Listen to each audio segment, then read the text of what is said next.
Bismillahirrahmanirrahim. Assalamualaikum warahmatullahi wabarakatuh.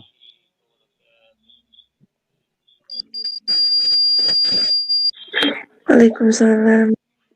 Waalaikumsalam warahmatullahi wabarakatuh. Waalaikumsalam warahmatullahi wabarakatuh. Waalaikumsalam warahmatullahi wabarakatuh. Allah yang telah memberikan nikmat iman, nikmat Islam, sehingga kita semua bisa berkumpul kembali untuk belajar bersama di kuliah kita yang seolah diberkahi Allah di pagi hari ini. Dan salawat dan salam kepada Nabi kita Nabi Muhammad SAW. Allahumma sholli ala sayyidina Muhammad yang telah menjadi panutan bagi kita semua dalam segala aspek kehidupan, baik dalam segi ibadah, dalam segi muamalah, termasuk dalam segi berbisnis ya. Dan tentunya kita bersyukur atas semua nikmat yang Allah berikan pada hari ini. Dan salah satu bentuk syukur itu adalah dengan menikmati, dengan memanfaatkan semua yang apa kita punya, semua yang Allah karunia kepada kita dengan sebaik-baiknya untuk ibadah kepada Allah. Nah, dalam Al-Quran Allah sebutkan wa ma khalaqtul jinna wal insa illa liya'budun. Allah ciptakan jin dan manusia untuk beribadah kepadaku. Termasuk dalam sisi belajar, berbisnis, bermuamalah dan berteman dengan sesama, itu semuanya harus inginkan yang ibadah kepada Allah. Saat kita minum air putih di pagi hari, saat kita sarapan di pagi hari, itu sangat baik kalau kita mulai dengan ucapan bismillah. Karena ucapan bismillah itulah yang akan mengatakan makan dan minum kita menjadi nilai ibadah. Itulah bedanya orang beriman dan orang yang tidak beriman. Orang yang beriman, makan dan minum hanya sekedar makan minum. Tapi orang yang beriman, makan dan minum bisa menjadi ibadah. Kalau dia mulai dengan sunnah Rasulullah, dengan mengucapkan bismillah, diakhiri dengan alhamdulillah. Termasuk kita dalam pelajaran ini, marilah kita mulai, agar Allah berkahi, mari kita mulai pelajaran kita dengan membaca lafaz Al-Basmalah. Bismillahirrahmanirrahim. Halo, suara saya terdengar? Jelas? Dengar Pak. Jelas Pak. Jelas Pak. Siap, jelas Pak. Suara jelas, suara saya?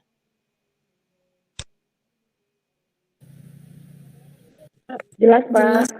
Jelas Pak. Tadi yang pembukaan nggak masuk ya suaranya? Masuk Pak. Oh, masuk ya, itu dia.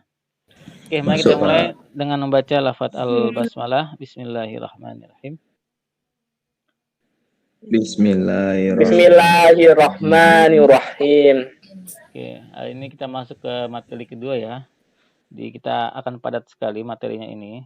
Jadi saya bagaimana ingin menyampaikan semua materinya ini pas tepat dengan pada waktunya sesuai dengan RPS ya. Materi kedua adalah aspek pasar dan pemasaran. Banyak ayat Quran yang ngomong tentang pasar, tapi nggak saya tulis dalam ini ya.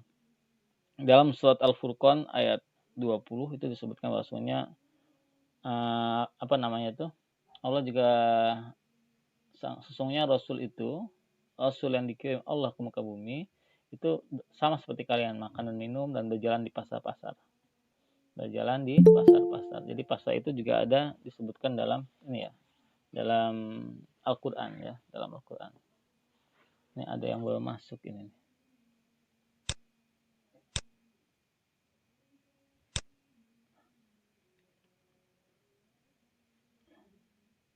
Ya, ada yang disebutkan dalam Al-Quran.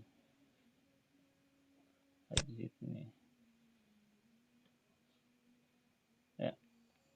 Secara definisi, pasar itu adalah dalam bahasa Arab adalah suk bahasanya.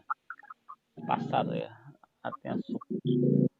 Dan pasar itu banyak sekali jenisnya dalam teori modern itu banyak sekali jenisnya. Cuman dalam Islam, pasar yang sebenarnya yang disetujui oleh agama Islam adalah pasar yang sebagaimana disebutkan oleh Rasulullah dalam yang pernah dipraktikkan ketika beliau hijrah dari Mekah ke Madinah. Itu pasar yang menggambarkan adanya persaingan sempurna di situ.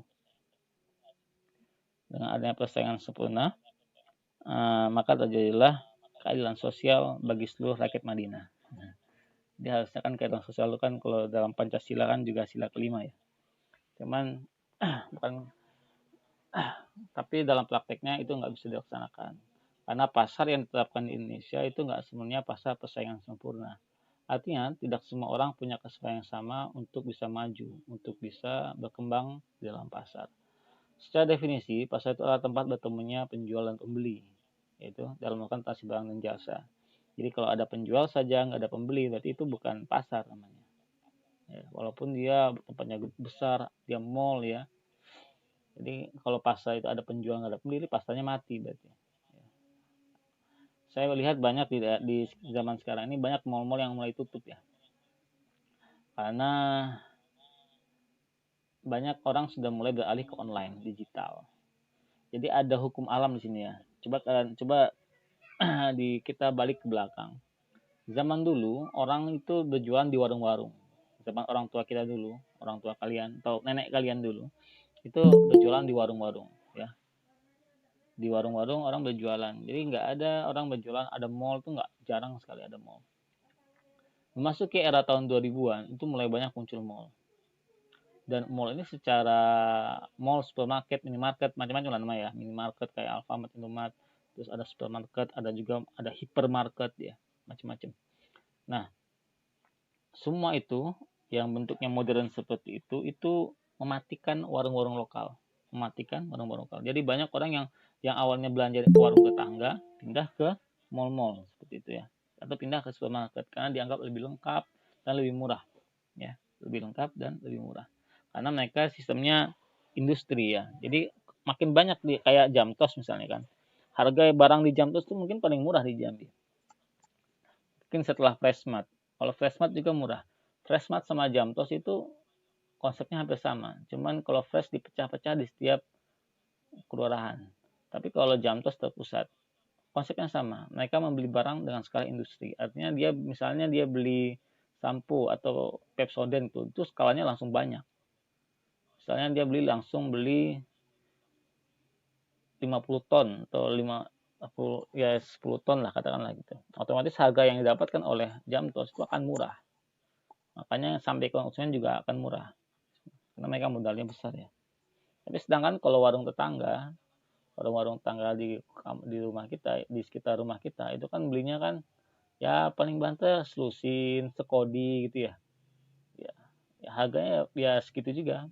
Otomatis harganya akan lebih mahal daripada orang yang belinya tontonan seperti itu. Nah, namun di zaman sekarang mall-mall itu banyak yang tutup karena orang sudah banyak beralih ke digital. Artinya banyak orang yang punya produksi produksi barang, dia langsung memasarkannya tanpa melewati mall, tanpa melewati channel distribusi bahasa ekonominya itu ya. Nah, digital ini banyak mematikan mall. Jadi kebalik ya. Jadi banyak warung di zaman sekarang tuh banyak yang warung tetangga, otomatis warung tetangga yang udah milenial gitu ya, yang tahu caranya pemasaran secara digital, itu yang menyebabkan banyak mall yang berguguran di zaman sekarang. Artinya hukum alam berlaku. Dulu warung tetangga dimatikan oleh mall, sekarang kebalikannya. Jadi kebalikannya maksudnya itu warung tetangga yang mematikan mall karena mereka sudah bisa go digital. Kenapa bisa lebih murah? Karena mereka nggak ada aspek ini ya. Nggak ada biaya karyawan, nggak usah sewa gedung segala macam seperti itu. Itu lumayan mengurangi biaya produksi. Itu pasar ya. Atau bertemunya demand dan supply sehingga terjadi kesepakatan. Demand itu apa sih? Ada yang tahu nggak? Ada yang mau bantu? Apa itu demand? Demand itu permintaan, Pak. Permintaan, Pak. Permintaan itu dari siapa? Permintaan dari konsumen, Pak. Kalau dalam konteks dari konsumen terhadap pasar. Dari pembeli atau dari penjual? Dari permintaan pasar. Permintaan dari ya, dari yang ingin membeli, Pak. Pembeli, ya. Pak. Permintaan dari pembeli ya. Kalau supply dari penjual. Ya, demand dari produsen. Penjual. Bahasanya penjual ya. Kalau produsen tuh nggak semua produsen menjual barang. Ada kayak petani dia ya produsen aja, tanam tani aja. Mereka memproduksi tani tapi dia nggak menjual. Yang menjual adalah tengkulak biasanya kan. Atau petani kebun apa tuh tomat, wortel, mereka cuma berkebun aja, produsen, tapi nggak menjual. Dan ini unik ya. Di zaman sekarang tuh orang rata-rata pengen jadi pegawai, pengen jadi apa tuh hanya petani hanya bisa bertani nggak bisa menjual. Di zaman dulu, zamannya Wali Songo, kalau baca sejarah ya, ada di bukunya Pak Budiono tentang banyak lah buku tentang kisah Wali Songo juga banyak. Wali Songo datang ke Indonesia itu pertama kali adalah dia merevolusi pertanian. Ini sistem irigasi, sistem sawah, sistem perkebunan yang kita kenal sekarang itu dari diajarkan oleh Wali Songo. Ada dalam Islam ada namanya Kitab Al-Filaha. Kitab Al-Filaha. Sudah diterjemahkan ke dalam bahasa Arab. Emang asalnya bahasa Arab. Dan sekarang diterjemahkan ke bahasa Inggris dan bahasa Spanyol, bahasa Latin ya.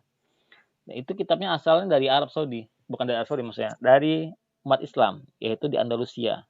Andalusia itu daerah Spanyol ya. Granada ya. Granada. Di zaman keemasan Islam, itu sudah dikenal namanya konsep pertanian dalam kitab Al-Filaha. Itu yang dikembangkan oleh Wali Songo, diawali dengan dipelopori oleh Maulana Malik Ibrahim ya, Sunan. Dan mereka itu mengembangkan pertanian. Dari pertanian mereka memasarkan. Jadi kan kalau kita kenal dalam kitab sejarah tuh Islam datang ke Indonesia kan lewat perdagangan ya. Nah, saatnya selain perdagangan juga memperkuat faktor produksi lewat pertanian. Nah, ketika Belanda datang, ini saya singkat aja karena itu bukan itu yang kita materi kita.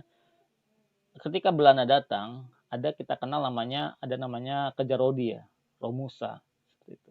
Nah, Kerja Rodi inilah itu berlangsung lama sekali ya. Sejak abad ke-19 hampir 1 abad itu berlangsung.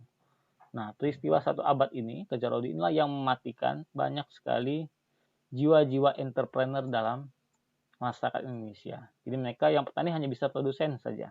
Yang pintar hanya pengen jadi pegawai saja. Nah, karena itu disebabkan oleh Kerja Rodi ini. Ada Kerja Rodi mereka taunya cuma bikin aja. Mau berdagang susah.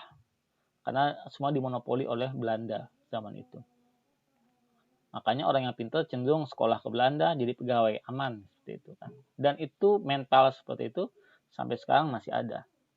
Itu mental bekas jajahan Belanda. Jadi penjajahan itu dalam teori bukan hanya menjajah fisik ya, menjajah mental juga. Walaupun kita sudah merdeka secara de facto, tapi secara de jure kita masih terjajah secara mental seperti itu. Ya, makanya nih teman-teman yang anak-anak ekonomi syariah, bisnis, apalagi mata kuliah studi kelayakan bisnis, kita harus mulai bisa membangun ini ya bisnis Islami yang baik sesuai dengan yang telah digariskan oleh Rasulullah. Apalagi sekarang ada rame-rame itu omnibus law ya. Nah, para pekerja semakin disisihkan, maksudnya itu peran mereka tuh semakin susah, lebih banyak menguntungkan pengusaha termasuk investor asing.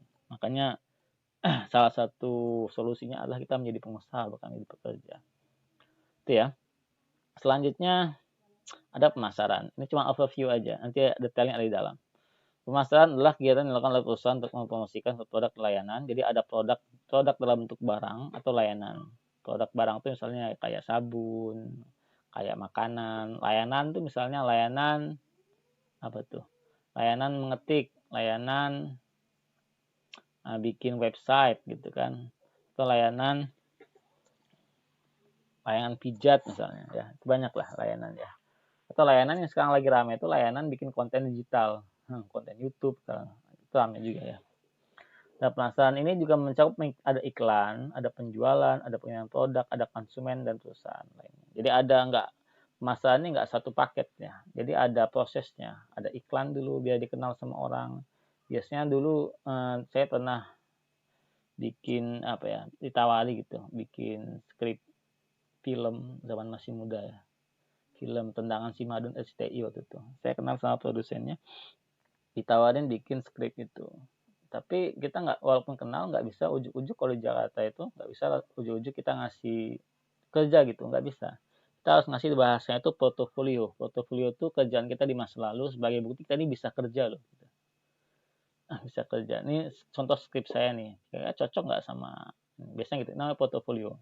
Itu adalah salah satu metode mengiklankan diri. Oh, saya ini capable untuk membuat ini. penjualan.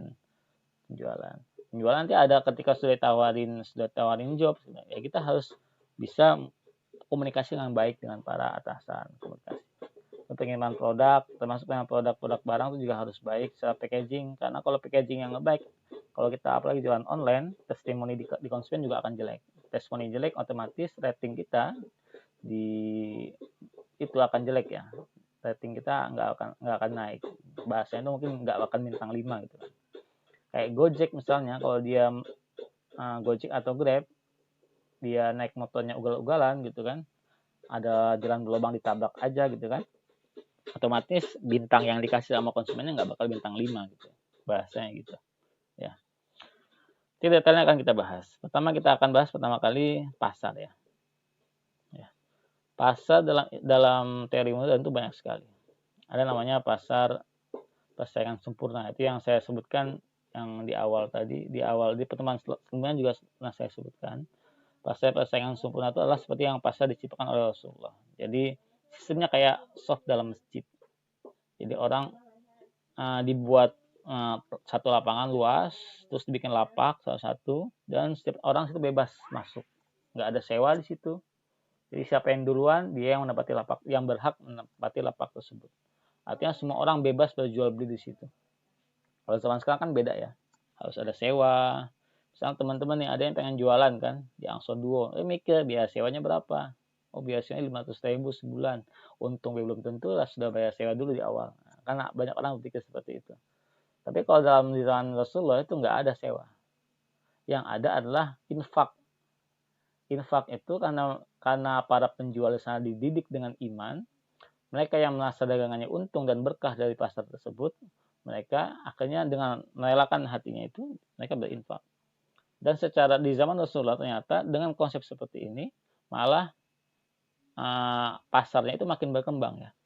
Coba teman-teman lihat ya, di masjid misalnya. Ya kan kalau konsepnya sama kayak masjid, kan akan sama kayak di masjid. Di masjid itu, lihat, setiap kali sholat Jumat, dilaporkan tuh kalau jumlah keuangan masjid itu pasti lebih. Ya kebutuhan seminggu ya paling cuma bayar khotib, bayar bangun cat, beli cat baru atau nambah kuah baru. Itu paling banyak 5 juta sampai 10 juta lah. Sedangkan lebihnya banyak, bisa sampai 60 juta, 50 juta. Sama seperti itu. Di zaman Rasulullah itu seperti itu pasarnya. Kebutuhan pasar untuk operasional pasar paling sekitar 10% daripada infak yang sudah diberikan kepada orang. Dari orang-orang yang ada di situ. Sisanya itu dikembangkan lagi untuk buat pasar baru. Jadi pasarnya makin luas. Akhirnya pasar Yahudi yang waktu itu penuh dengan riba itu jadi kalah. Seperti itu. Ya, itu luar biasa. Jadi dengan konsep yang seperti itu, semua orangnya ridho, enak gitu ya. Itu nggak ada paksaan. Kan enak ya, orang berinfak kan suka-suka. Infak itu kan secara teori kan tidak ada patokan nisab, nggak ada patokan haul ya. Beda sama zakat. Ya. Jadi terserah dia mau punya untung 100.000, mau dia sumbangkan 10.000 boleh. Atau dia punya untung di pasar itu di hari itu 1 juta misalnya kan, dia pengen sumbangkan 500.000 juga boleh. Terserah, tergantung keimanan masing-masing. Tergantung Allah menggerakkan hati mereka mau infakkan berapa seperti itu. Nah, ada juga namanya pasar ini ya, pasar monopoli. Monopoli ini zaman Belanda sangat kental ya. Monopoli dalam Islam ini nggak boleh ya, kecuali secara hadis yang tekstual itu nggak ada monopoli yang dibolehkan dalam Islam. Cuman berdasarkan ulama kontemporer itu monopoli dibolehkan. Kalau yang mengelola monopoli adalah negara. Ya. Jadi karena berdasarkan Undang-Undang 945 kan air, tanah, dan energi api ya, itu harus dikuasai negara dan diperuntukkan sebenar-benarnya untuk kepentingan masyarakat. Contohnya kayak PLN kan sama BBM itu kan dikelola negara, ya, dikelola oleh negara. Itu harus negara yang mengelola. Jadi kalau swasta yang mengelola itu malah bahaya. Jadi tapi juga ada trade off-nya ya. Trade off-nya itu maksudnya itu ada post negatifnya juga. Karena satu penjual ini uniknya adalah mereka itu bisa bebas menentukan harga. Itu pasar monopoli. Jadi kalau dia hanya satu penjual, jadi monopoli itu satu penjual banyak pembeli, bahasa gampangnya seperti itu. Kalau hanya satu penjual, otomatis penjual boleh menentukan harga. Bisa, bukan boleh ya, bisa. Karena sistemnya membuat dia boleh bisa untuk menentukan harga. Karena pembelinya banyak dan butuh. Dan mereka sendirian, maka mereka boleh bisa menentukan harga. Ada juga namanya pasar monopsoni, pasar dengan pembeli tunggal tapi ada penjualnya banyak. Ya. Misalnya nih, yang lagi rame sekarang nih, nah itu salah satunya tender ya, atau bikin jalan misalnya. Tadi ada rame juga di grup alumni kampus saya dulu. Ada pemerintah ada bikin proyek misalnya, bikin tol dari Lampung ke Aceh misalnya ya.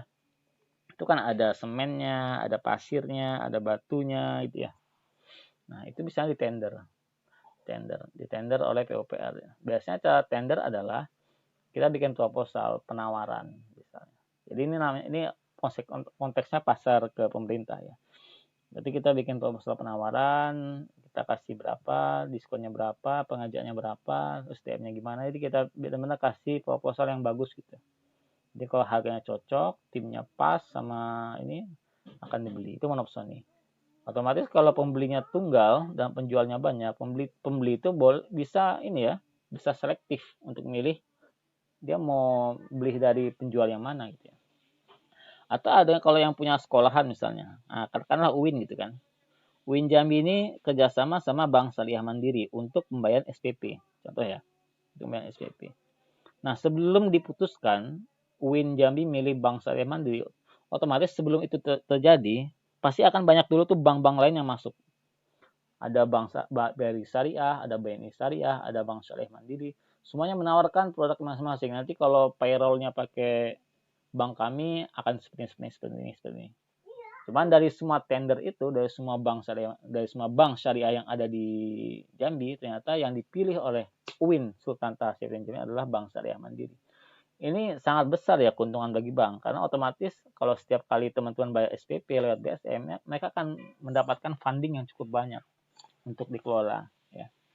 Bayangkan satu kampus berapa orang ya, satu jurusan aja ada 2.000 orang.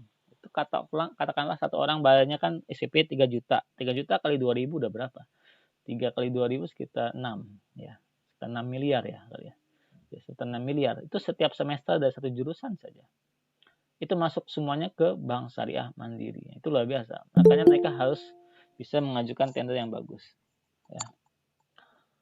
Oke, selanjutnya ada pertanyaan dulu sampai sini.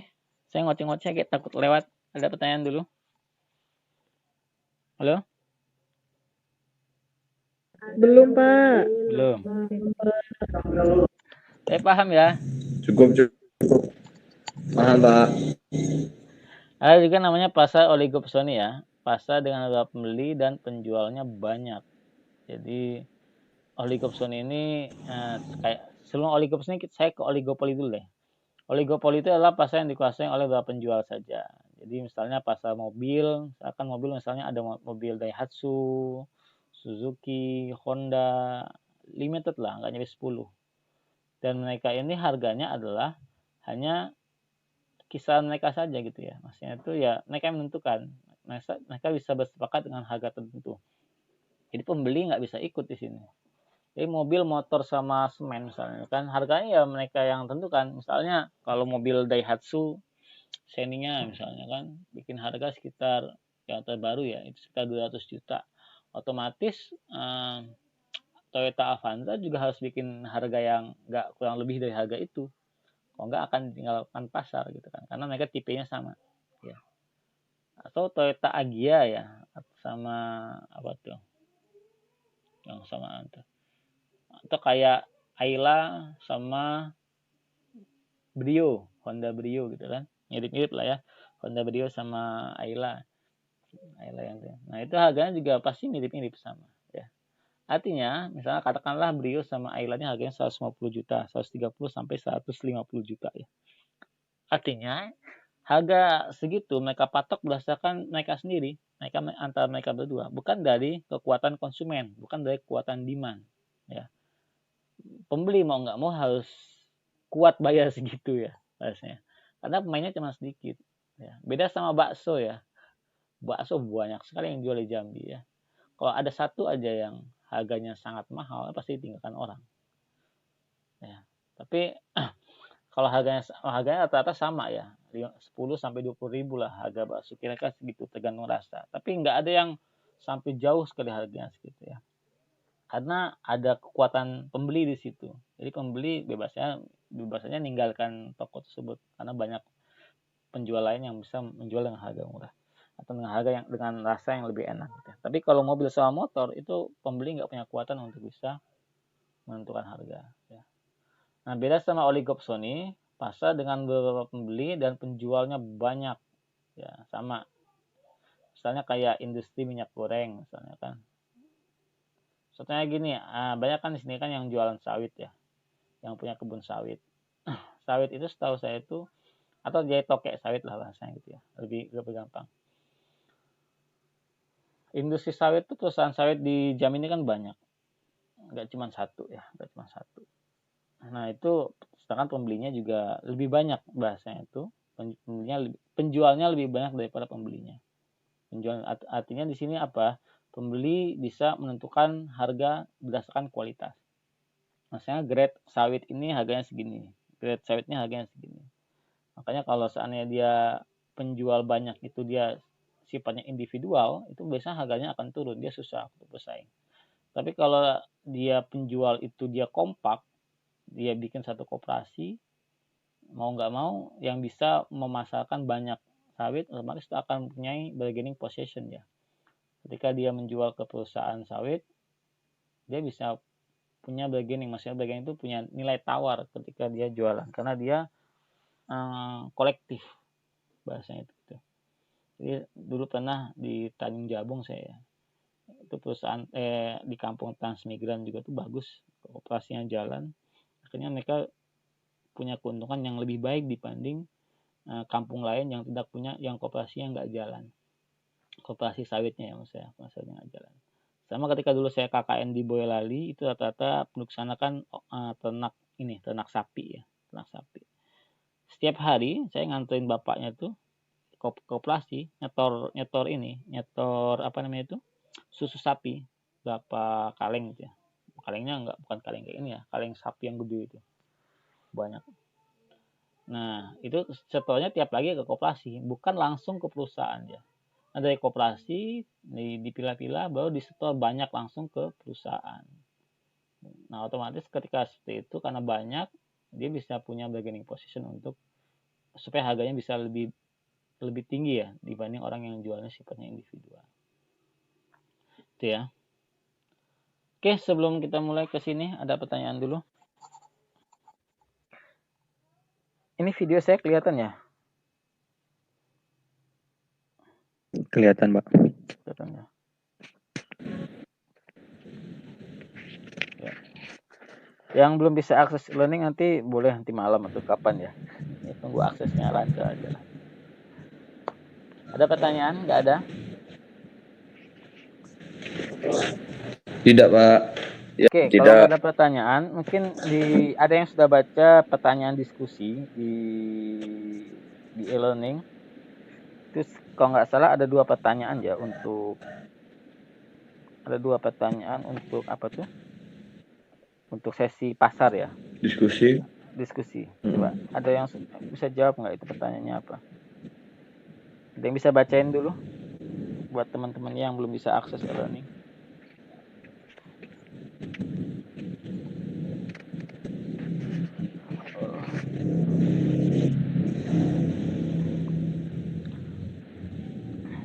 Kalau berdasarkan tadi,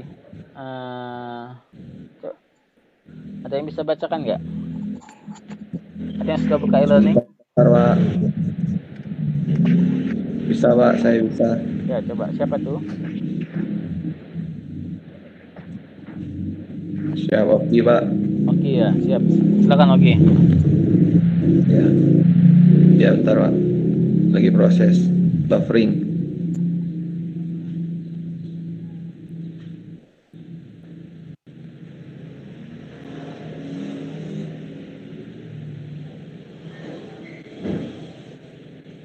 Di diskusi 1 ya, Pak? Iya, boleh.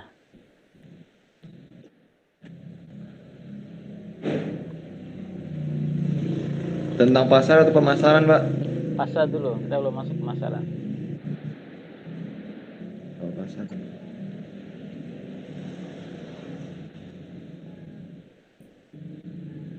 Bentar, Pak, lagi proses. Itu gini, saya lemparkannya pertanyaan ke teman-teman ya. didiskusi itu adalah berdasarkan jenis pasal yang kita bahas tadi. Pasal dalam Islam itu masuk kategori pasal apa? Ada yang bisa jawab? Mohon diulang, Pak.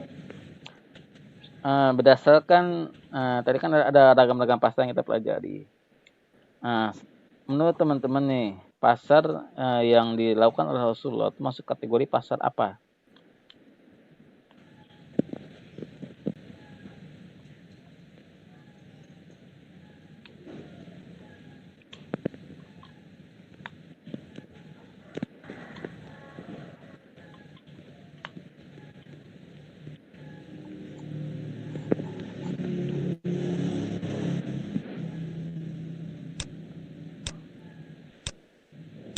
Coba.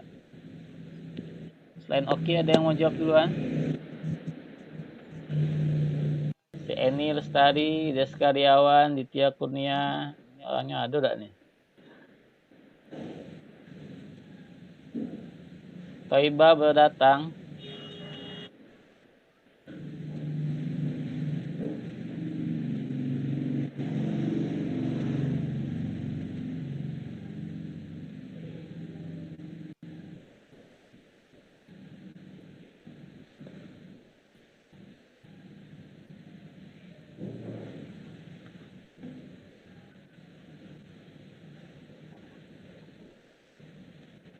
Ada yang keluar masuk ya.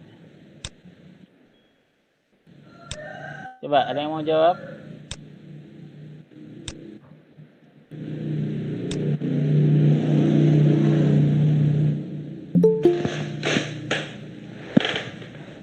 Putri Hajrotul, ada? Izin menjawab, Pak. Ya, silakan.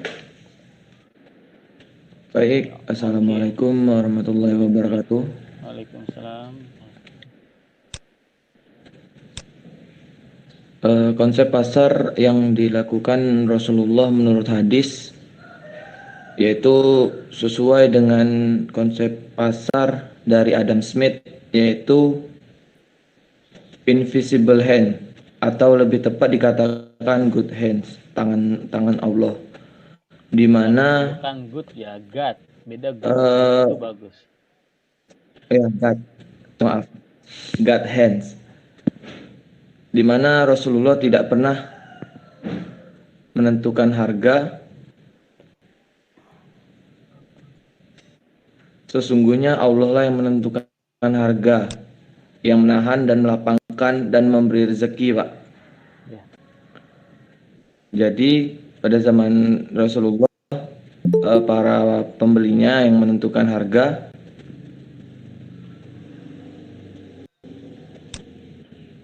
Ya.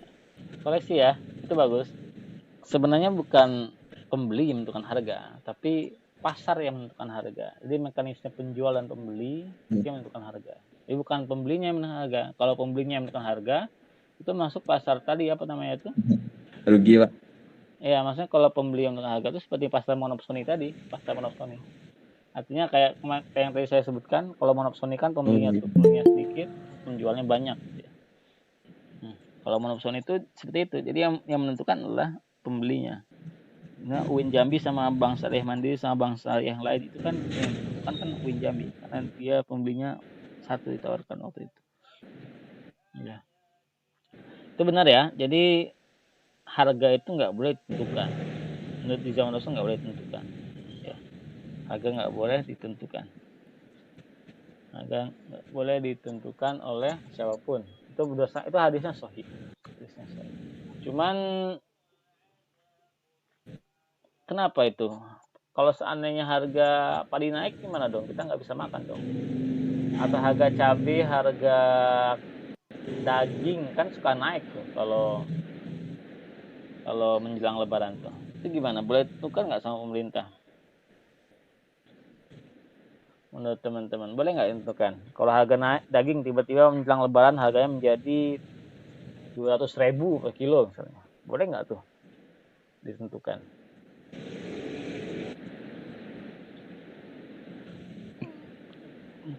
Yang nggak bisa jawab boleh jawab via chat ya. Ini kalau misalnya ada masalah di koneksi, silakan boleh jawab di chat. Nanti saya bisa biar terikut. Bagi teman-teman yang ada masalah koneksi, Boleh Pak, ya silakan. karena mencegah inflasi. Mencegah inflasi. Inflasi apa sih? Apa itu inflasi? Izin menjawab Pak. Ya. Ini siapa sih Oki ya? Ya silakan Oki.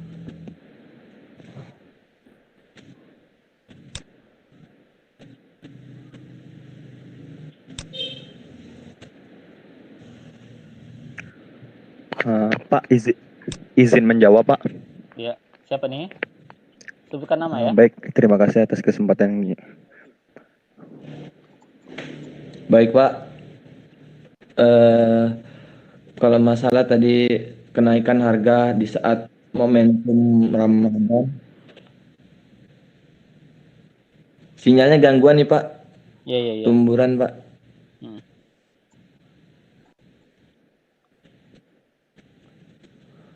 Baik, saya mohon izin Pak ya, jawab duluan Pak ya. silakan, Perkenalkan nama saya Oki Nordani. Saya ingin menjawab pertanyaan mengenai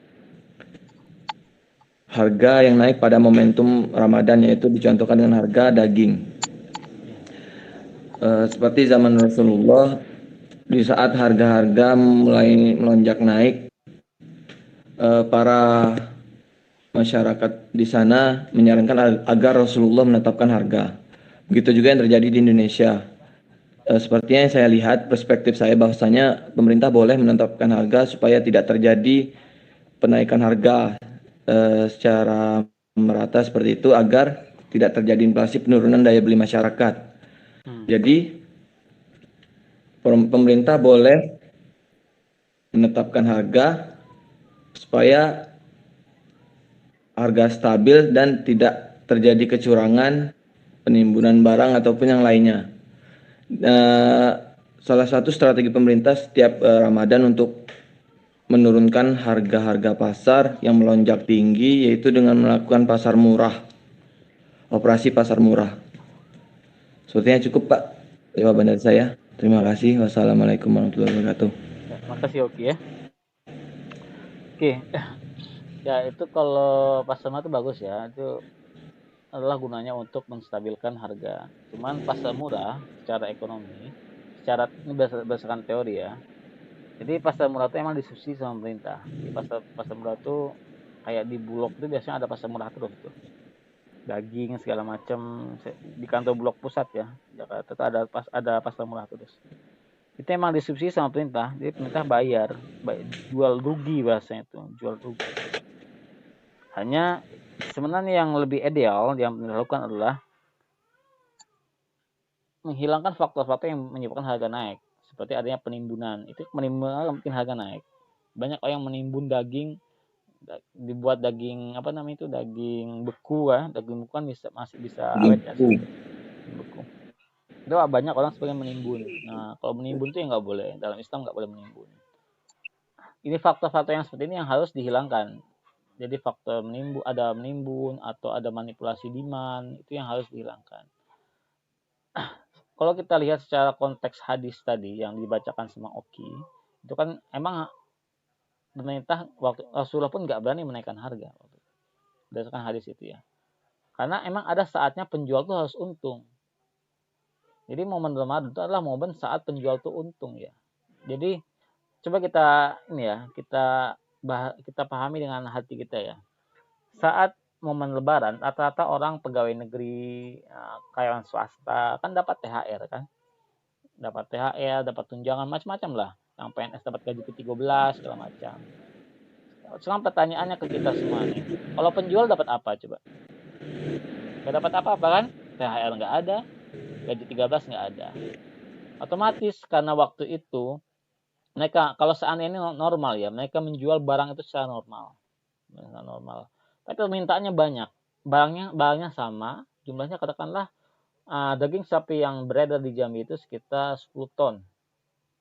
Nah, lalu tapi yang ingin membeli daging sapi itu banyak, yang awalnya sebelum Ramadan tuh hanya sekitar, katakanlah dalam bahasa saya itu mungkin sekitar 500 orang, tiba-tiba ketika bulan Ramadan tuh nyampe sampai 1.500 orang. Artinya demand-nya meningkat. Otomatis kalau demand meningkat, supply-nya sama, otomatis harganya akan naik. Nah, ini adalah momen saatnya penjual tuh untung. Artinya apa? Artinya uang THR, penjual juga dapat THR, dapat juga keberkahan Ramadan gitu kan. Gak cuma pegawai PNS atau kayak yang swasta aja. Inilah THR bagi mereka menurut saya. Ini THR bagi mereka. Memang ada saatnya itu penjual tuh harus untung. Makanya Rasulullah tuh nggak berani menaikkan harga, ya, nggak berani menaikkan harga.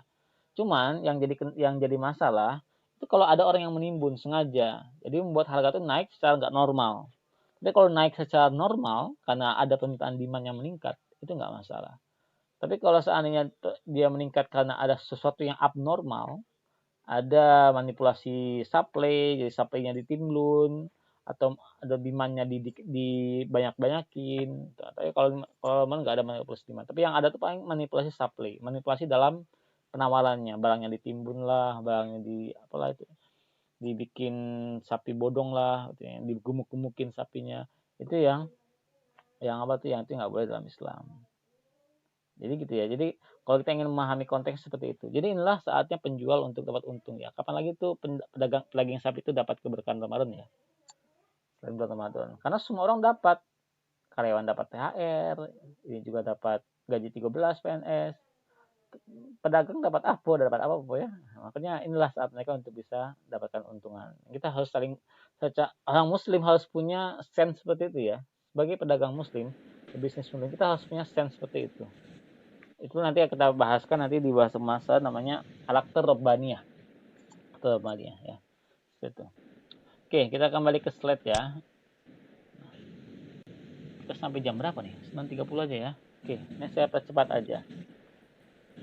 Untuk memahami pasar, karena kita masuk ke kelayakan bisnis ya. Kalau kita mau punya ide bisnis tertentu atau punya produk tertentu yang ingin kita pasarkan, sebelum kita masuk ke dalam pasar, kita harus kenal dulu pasarnya seperti apa. Pasar yang kita masuk itu seperti apa.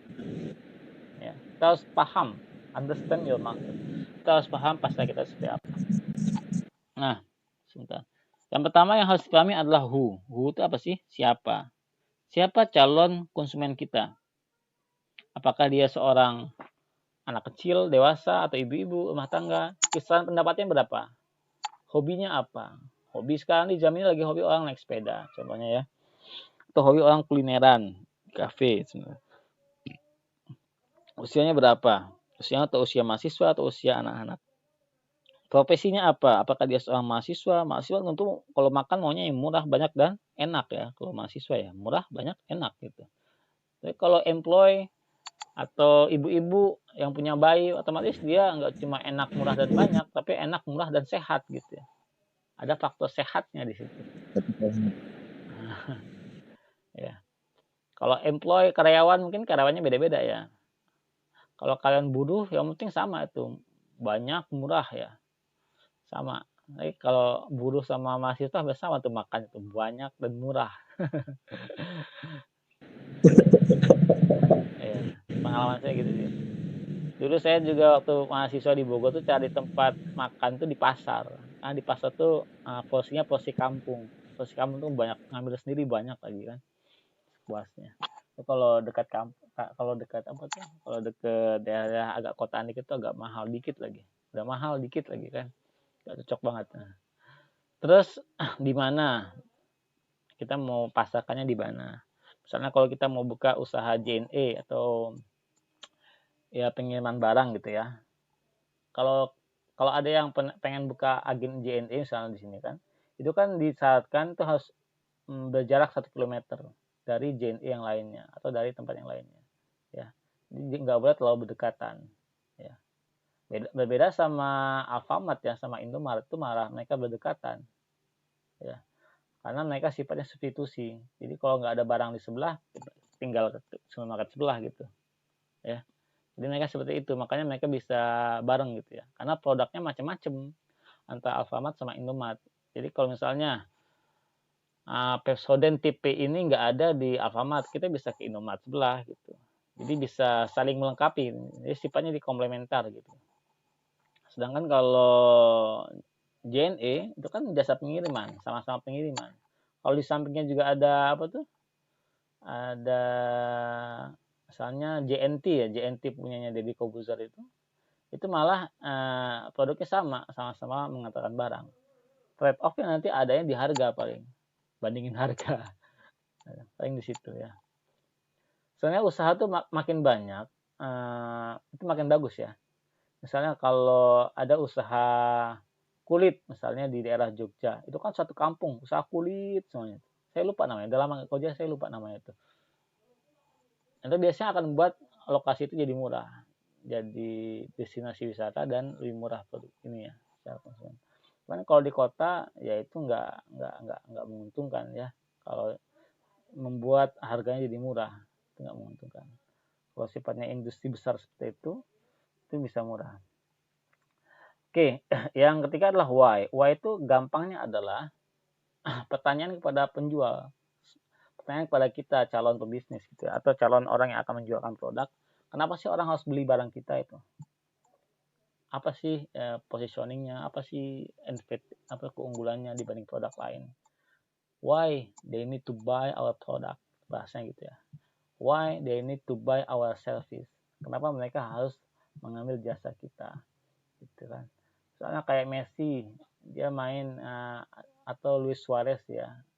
Kenapa Juventus layak untuk beli Luis Suarez? Nah, padahal di sana sudah ada pemain lain gitu kan. Akhirnya nggak dibeli. Atau kenapa Barcelona harus mempertahankan Luis Suarez? Karena di sana udah banyak pemain yang lebih hebat gitu kan, yang lebih cocok sama pelatihnya. Akhirnya dia terbengkalai, dijual lah ke Atletico ya, contohnya yang laki-laki ya. Artinya itu harus ada pertanyaan itu. Why?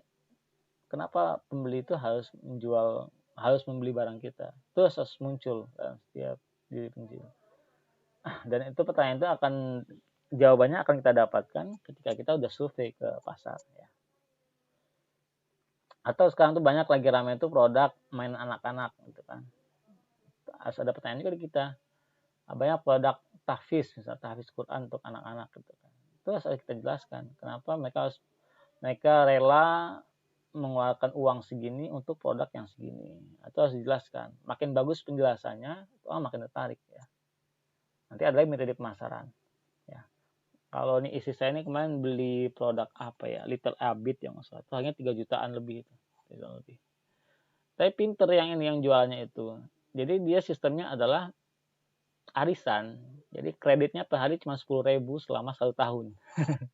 Kreditnya 10.000 1 tahun tapi. Nah, 3.600.000 juga ya, banyak juga itu ya. Ya. Tapi mereka bahasanya bagus. Mereka sifatnya arisan. Jadi arisan itu artinya ya kan ada yang dikocok sebetulnya maksudnya itu. Bulan ini yang dapat siapa gitu. Nanti yang bayarin yang lain dulu. Seperti itu. When to launch and promote duration. Jadi kapan kita harus, when itu adalah kapan ya. Kapan kita harus melaunching produk ini. Apakah setelah bulan puasa, seperti ini ya. Atau promote duration, atau bikin durasi dalam promosi. Misalnya kalau kita lihat Tokopedia, itu kan bikin durasi ya. Kalau teman-teman sering lihat TV ada namanya tuh, mereka bikin istilahnya WIB. Waktu Indonesia Belanja. Waktu Indonesia Belanja itu kalau kita perhatikan, itu tanggalnya dari tanggal 25 sampai tanggal 30 setiap bulan. Artinya emang kalau di daerah Jabodetabek, tanggal-tanggal situ adalah tanggal-tanggal gajian. Tanggal-tanggal gajian ya, karyawan swasta, pegawai BUMN, rata-rata gajiannya emang di tanggal segitu. Artinya mereka tahu nih, saat orang punya banyak uang, saat itulah mereka harus promosi gencar-gencaran. Artinya sebelum uang orang itu dipakai untuk yang lain, dipakai dulu untuk belanja di tokonya, seperti itu. Nanti ada promote duration. Itu penting juga. Jadi harus tahu kapan orang banyak ini banyak ini. Sama kayak apa ya, saat lebaran gitu kan orang banyak THR, banyak gaji 13. Itu juga ada promote duration misalnya. Promosi misalnya itu banyaknya di pakaian muslim ya, pakaian muslim, pakaian buat lebaran itu banyak promosi saat menjelang lebaran.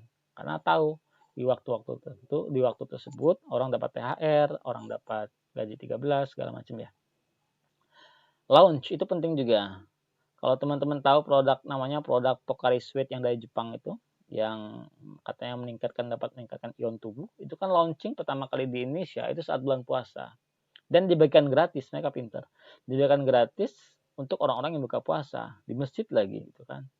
Jadi mereka langsung menyasar ke 87% masyarakat muslim di Indonesia. Dan akhirnya sampai sekarang kita kenal produk Pocari Sweat. Padahal Pocari Sweat itu kalau kita bandingkan di tahun 90-an itu produk yang nggak laku ya. Karena rasanya itu nggak jelas, rasanya itu kan asem ya. Rasanya asem. Kalau mereka nggak pintar jualinnya, itu nggak bakal laku semua orang. Ngapain orang beli minuman yang asem gitu ya. Minuman yang asem yang nggak jelas. Mending cari minumannya manis. Dari zaman 90-an tuh, kalau zaman saya masih kecil dulu, tuh masih banyak limun. Jadi minuman manis tuh banyak. Dan orang lebih suka minuman manis ketimbang minuman yang asem. Ya, tapi mereka pintar. Jadi Pocari Sweat tuh enaknya itu saat kita lelah, habis olahraga, habis kita puasa tuh enak rasanya itu. Nah, makanya ketika orang olahraga tuh dikasih Pocari Sweat. Jadi promosinya bagus, timingnya pas. Jadi mereka bisa dikenal. Jadi kalau timingnya nggak pas, nggak akan dikenal orang ya. Ya, orang lagi sibuk corona, covid sekarang seperti ini kan, kita promosi yang sifatnya bukan barang primer ya. Kita promosi yang sifatnya jauh lah dari barang primer. Itu akan kurang laku sama orang ya. Kalau how itu nanti korelasinya ke kemasan ya. Bagaimana kita bikin koneksi dengan mereka, berhubungan dengan mereka, apakah via sosial media, apakah via langsung, ataukah via member gitu ya. Jadi kalau kita lihat banyak perusahaan tuh bikin member, kartu member, termasuk Alfamart, termasuk kalau di Transmart ya. Itu juga salah satu kita connect sama mereka. Kalau ingat ya dulu ada namanya Timezone. Itu kan kita harus beli kartu ya, beli kartu sama. Nah kartu itu juga akan jadi pemicu bagi kita untuk kembali lagi. Karena sayang kalau ada kartu di rumah nggak dipakai gitu kan. Makanya mereka nggak mau jual permainan di Transmart atau di Transmart Studio ya, Transmart Studio atau di Timezone tuh bentuknya dalam uang, nggak mau. Kalau mereka beli uang ditukarkan dengan koin misalnya, itu orang lepas gitu kan. Tapi kalau kita beli uang ditukarkan dengan kartu, itu orang ada koneksi ke orang yang sudah beli. Gitu. Koneksi untuk apa? Untuk kembali lagi. Otomatis kalau bentuknya kartu kan masuk ke dompet. Ketika dia buka dompet tuh ada kartu ini nih. Kapan lagi saya kembali lagi ke Transmart misalnya, atau kapan lagi saya kembali ke Timezone gitu. Itu penting ya. Jadi bagaimana kita selalu berkoneksi dengan calon konsumen kita. Ya. Oke, ada pertanyaan dulu sebelum lebih detail ke dalam. Halo, ini ada orangnya ada nih? Pak. Ada ya? Ada Pak. Oke, saya ketik ngoceh-ngoceh ya orang enggak ada.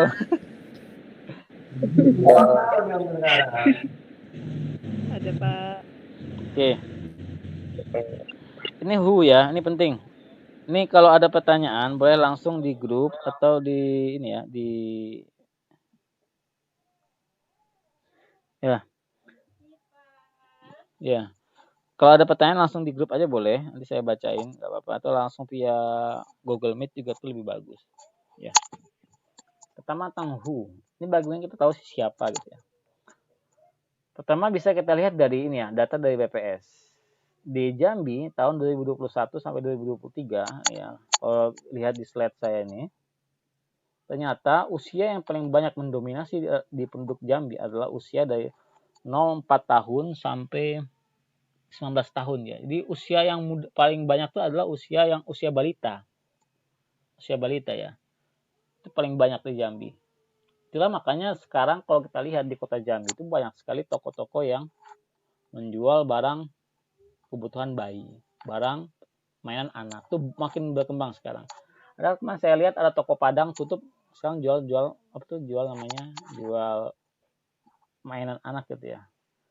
Karena emang secara size itu ukuran ya, ukuran pasar itu pasarnya anak-anak itu paling banyak karena jumlah penduduk di Jambi paling banyak adalah di usia 0 sampai 4 tahun.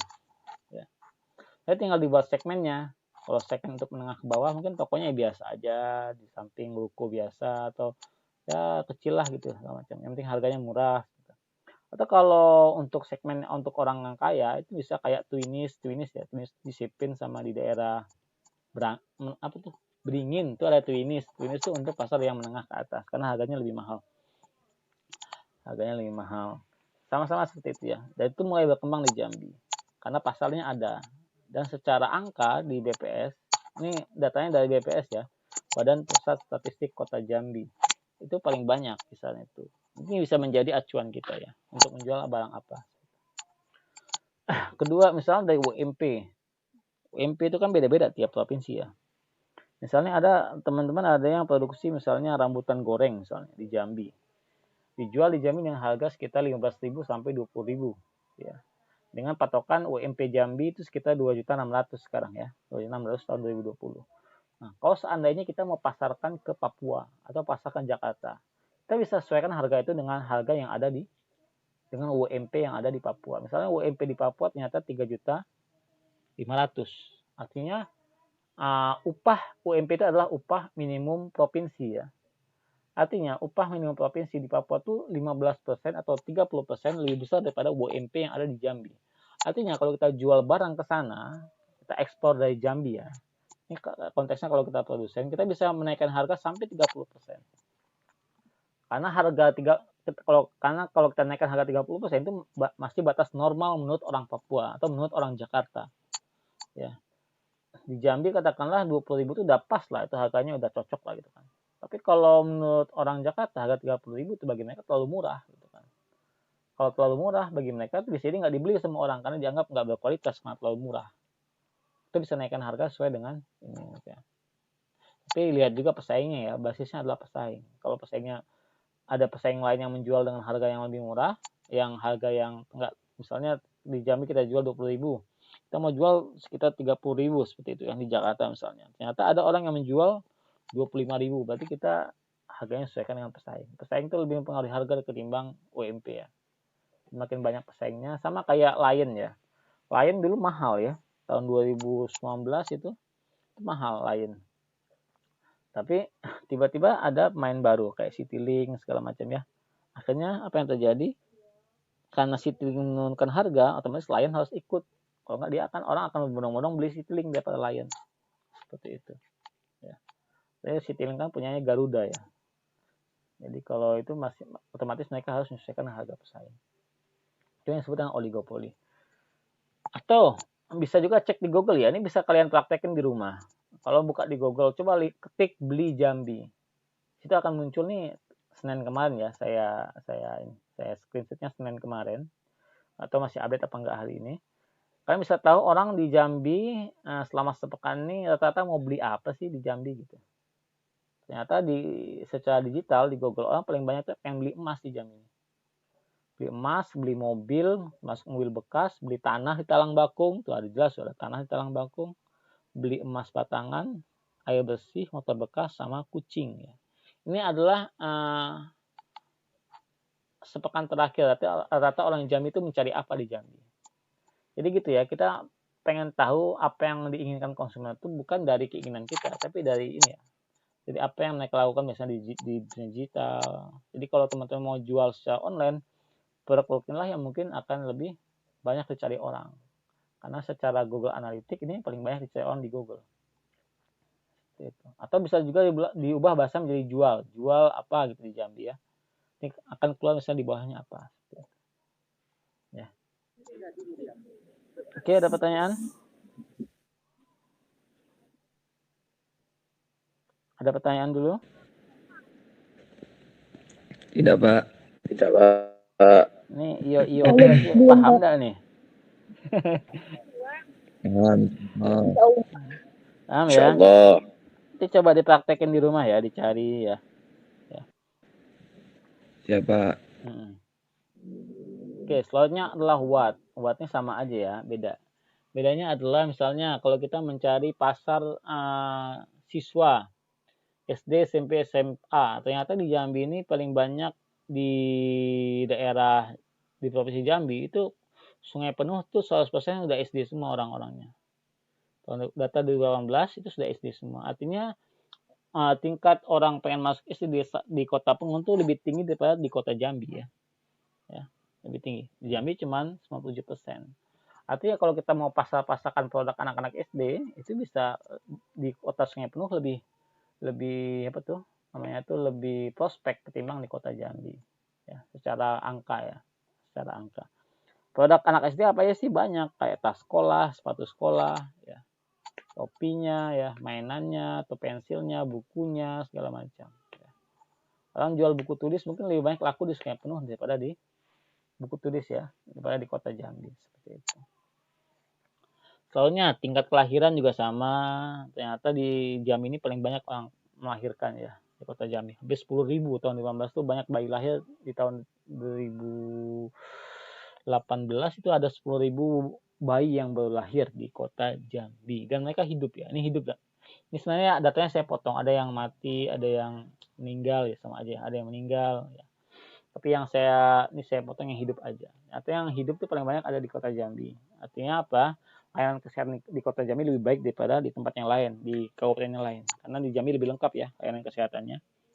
Otomatis tingkat bayi yang hidup ketika melahirkan itu lebih banyak daripada provinsi, daripada kabupaten atau kota yang lainnya. Data ini bisa menjadi acuan bagi kita. Oh, ternyata di Jambi ini potensi untuk menjual barang-barang yang sifatnya untuk kebutuhan bayi itu akan lebih banyak karena tingkat kelahiran bayinya cukup tinggi, dan bayi hidupnya cukup tinggi. Artinya kayak kita bisa beli apa tuh, teter, beli dot bayi segala macam ya, atau apalah itu, pakaian bayi itu banyak.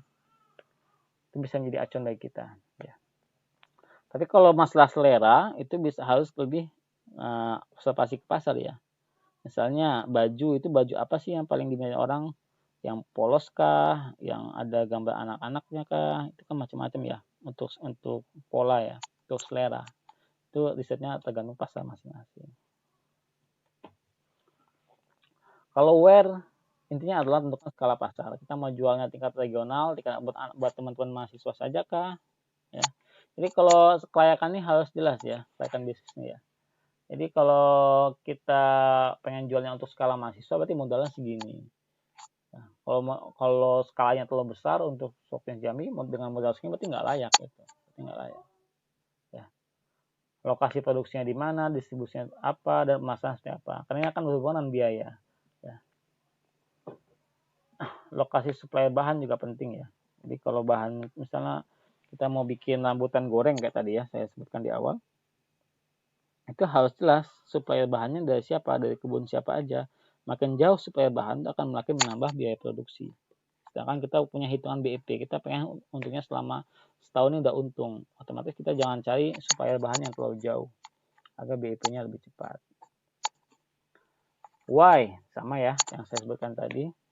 Cuman dalam Islam, kenapa yang untuk konteks why ini harus kita hitung juga manfaat akhiratnya ya. Yang sampai produk yang kita jual itu nggak ada nilai akhiratnya.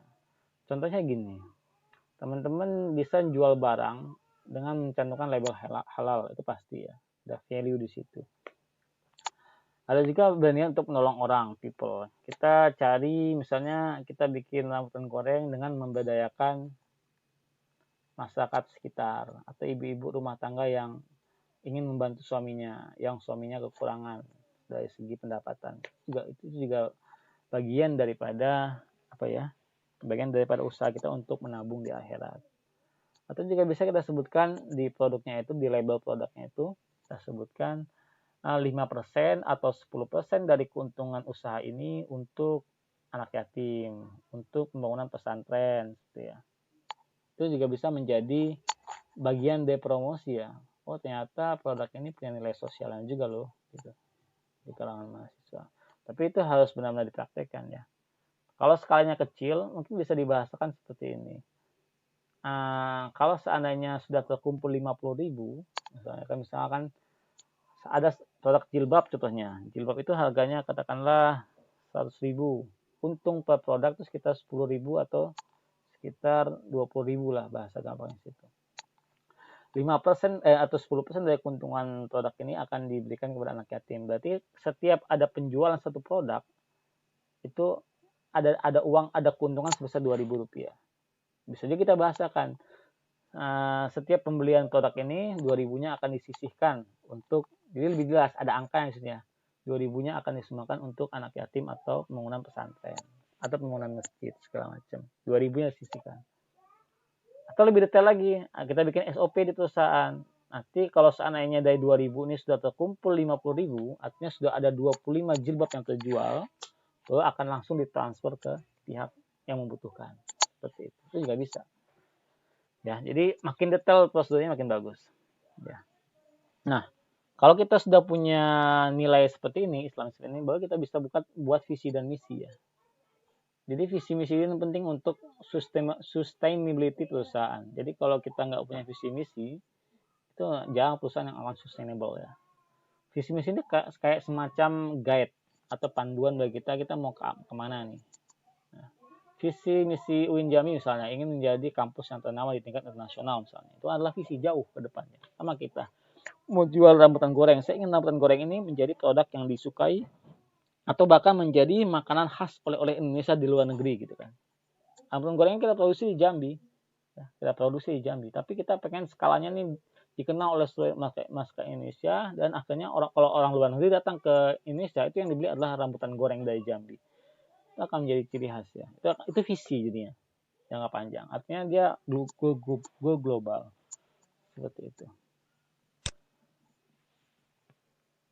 When ini kenalnya budaya lokal. Seperti Pocari Sweat kemarin, sebelum dia produk Jepang, asal dari Jepang, dia masuk ke Indonesia, dia kenali dulu budaya lokalnya. Ya. Sama kayak produk Jepang yang motor misalnya. Dia pengen produksi motor apa sih di Indonesia yang paling banyak? Ternyata di Indonesia ini paling banyak orang lebih suka motor bebek. Ya. Motor Vario, motor yang kayak semi Vespa gitu ya. Yang sekarang tuh ada, apa namanya itu? Saya lupa namanya itu. Ada Vario yang semi Vespa namanya apa tuh? Yang stylish itu. Nah, itu karena banyak ternyata di budaya lokal tuh lagi rame-ramenya orang pakai Vespa. Padahal Vespa nggak produksi lagi. Akhirnya dibikinlah Vario yang bentuknya kayak Vespa. Itu ya. Itu artinya Honda itu berusaha mengenali budaya lokal. Beda dengan pasar di Amerika atau di pasar di Eropa. Jarang orang punya motor bebek di sana. Karena budaya lokalnya nggak biasa pakai motor bebek. Biasa motor cowok semua, motor gede. Ya. Yang giginya 6. Yang giginya 6. Artinya seperti itu. Makanya yang diproduksi Honda di Eropa dan Amerika adalah pasar yang untuk motor gede. Ya. Motor-motor yang balap seperti itu. Nggak ada motor bebek, jarang. Tapi untuk pasar Asia, karena lebih diukur dari harga, jadi orang Asia itu lebih banyak lihat harga ya, harga murah kan, efektif segala macam. Jadi lebih banyak diproduksi oleh Honda adalah bebek di Indonesia, di Asia, bukan hanya di Indonesia, di Asia. Kalau di Vietnam, Thailand tuh banyak sekali tuh motor. Kalau di Amerika orang lebih banyak orang suka pakai mobil ya ketimbang motor ya. Jarang yang pakai motor, jarang sekali. Ya. Itu sesuaikan dengan produknya. Atau kita mau jual di Jambi sama di Kerinci pasti akan beda budayanya ya. Atau juga bisa kalau yang pasar-pasar lagi ini pengen tahu produk nih banyak dibeli orang apa enggak, tapi kita nggak mau modal, kita bisa pakai modal PO. PO itu apa sih? Apa sih PO? Apa ya PO? Ada yang tahu PO? Pre-order, Pak. Ya, pre-order ya. Pre-order kan kita nggak punya ini ya, nggak modal ya. Ya. Ya, itu pre-order. Cuman pre-order ini secara hukum Islam kita kan harus tahu barang yang akan kita jual itu ya. Banyak orang yang pre-order ini dia nggak tahu barang yang akan dia jual. Ya nggak sih? Dia nawarin gambar aja ke orang-orang, bikin status gambarnya ini segala macam. Tapi ternyata dia nggak tahu kualitas produknya. Alangkah baiknya tuh kita tahu dulu produknya. Jadi kalau kita pre-order, kita nawarin PO, kita harus tahu produknya seperti apa. Nah, takutnya apa yang kita tawarkan tuh nggak sesuai dengan aslinya. Itu bahaya ya. Artinya kita bohong sama orang. Karena kita nggak tahu spesifikasinya, nggak tahu barangnya seperti apa ya. Jadi kita harus tahu barangnya seperti apa, baru kita jual. Jadi hukumnya sebagai marketing di situ. Jadi marketing itu kan harus tahu produknya ya. Nah, kalau marketing nggak tahu produknya itu berarti ada yang miss di situ. Ada yang hilang di situ. Artinya dia menyampaikan apa yang tidak dia ketahui. Apa yang tidak dia ketahui. Itu akan kena soal Al-Quran, soal Isra ayat berapa saya lupa tuh. Inna sam'a wal basar kullun ulaika an'an mas'ula. Semuanya pendengaran, penglihatan, dan hati itu akan ditanya. Wala taqulu ma laysa laka bihi ilmun. Dan janganlah kalian berkata apa yang tidak kalian ketahui. Ya, itu nggak boleh. Kita ngomong, wah produk ini bagus segala macam. Faktanya itu kita nggak tahu, produk itu nggak pernah megang, nggak pernah ini ya. Tapi kita bilang bagus segala macam demi keuntungan yang saat. Seperti itu nggak boleh. Lah itu launch in the right time, in the right place. Jadi kalau bisa launching ya di tempat yang tepat dan di tempat yang di waktu yang tepat ya. Di waktu orang gajian dan di tempat apa itu orang-orang banyak berkumpul. Contohnya seperti itu. Oke, ada pertanyaan dulu. Izin bertanya, Pak. Silakan, siapa ini? Oke, Pak. Ya, oke, terus yang nanya yang lain mana? Enggak, Pak, ini berkaitan dengan bisnis yang saya jalankan, Pak. Oke, bisnis apa tuh? Saya bisnis pakaian branded, Pak. Oke. Silakan oke. Iya, Pak. Jadi kan saya sudah dari 2019 menjalankan bisnis pakaian branded, yaitu dari merek-merek import, Pak. Jadi kan itu sistemnya sistem PO gitu. Seandainya ada beberapa orderan gitu baru kita datangin, karena dia memakan modal yang cukup besar. Betul. Dan juga demand-nya kan hanya menengah ke atas gitu, Pak. Betul. Nah, jadi sistemnya di WEN ini yang saya tanyakan, kan kata Bapak tadi, kalau kita nggak tahu kualitas barangnya, tapi kita jual, itu kan nggak boleh. Nah, tapi di sini saya tahu kualitas barangnya, tetapi kadang-kadang barang ada datang itu yang agak-agak minus gitu, Pak. Tapi saya menyediakan garansi untuk konsumen saya gitu, Pak. Itu tetap boleh kayak gitu kan, Pak? Bapak kali. Apabila barangnya ada minus gitu langsung diberikan lagi barang yang baru yang kualitas terbaik. Ya. Dibahasakan aja ke konsumennya. Intinya kan kita tidak ada kezoliman di konsumen. Ya, nggak ada konsumen yang merasa terzolimi. Bahasanya nanti patokannya adalah testimoni konsumen gitu kan. Apakah konsumen merasa puas dengan layanan kita? Apakah ada yang unek-unek yang di hati dia? Orang Jambi ini kadang nggak ngomong juga, kalau orang nek-nek tuh kadang. Nah itu hati-hati, apalagi orang jauh kadang tuh nggak ngomong tuh. Yang ngomong sama kawannya sekampung tahu aja, itu bahaya. Ya seperti itu. Jadi patokan situ. Kalau si Oki tahu kualitasnya nggak masalah. Kan pasti udah pernah beli lah pasti ya. Kalau udah pernah jualan tuh udah pernah beli. Udah tahu kualitasnya. Kualitas dari apa sih? Kualitas dari bahan, misalnya kan. Bahannya seperti apa? Itu kan dingin apa enggak? Itu udah pernah pakai. Pasti pernah pakai kan Oki kan? Barang yang dia jual. Ya pernah pakai kan. Jadi udah bukan cuman ini, dia sudah bahasanya itu kalau dalam bahasa ilmiah itu udah preferensi, dia sebagai orang yang sudah pernah make gitu kan, dia bisa testimoni kan ini bagus. Jadi kalau Oki bilang barang ini bagus, itu udah bukan cuma sebagai penjual tapi juga sebagai pembeli gitu kan, ngasih testimoni gitu kan, barang ini bagus. Nah, cuman setelah jadi pembeli menjadi marketing, habis dari marketing jadi penjualnya gitu kan, itu ada stepnya. Nah, kalau menurut saya sih nggak masalah seperti itu, nggak masalah. Cuman ya itu, kalau barang pre-order itu kan kadang kita secara gambar mungkin bagus, ketika sampai ke konsumen itu ada yang sobek lah atau apa, itu kan di luar kemampuan kita ya, di luar kekuasaan kita. Kadang kita itu insidental lah sifatnya. Nah, tinggal perjanjian kita sama pihak produsennya. Nah, ini kalau ada kasus seperti ini, perjanjian seperti apa nanti? Apakah yang memberi jaminan dari kami sebagai pihak marketing atau dari produsen sebagai pihak yang memproduksi? Itu harus jelas juga akad sama produsennya.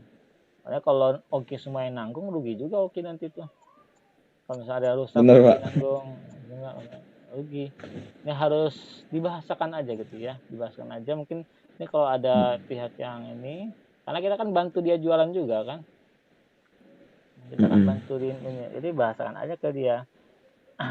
Bahasakannya gini, oke. Kalau dalam perspektif bisnis, kita bikin dulu overview. Penjual dijamin segini loh. Jadi yang dijamin itu ternyata yang beli banyak. Jadi kalau seandainya tiba-tiba ngasih produk itu nggak bagus kan, itu akan mengurangi jumlah pembeli pasti kan, testimoni kan jelek. Kita kasih overview seperti itu. Benar. Jadi kalau kita ngomong tuh nggak langsung to the point ya. Apalagi secara bisnis tuh nggak boleh.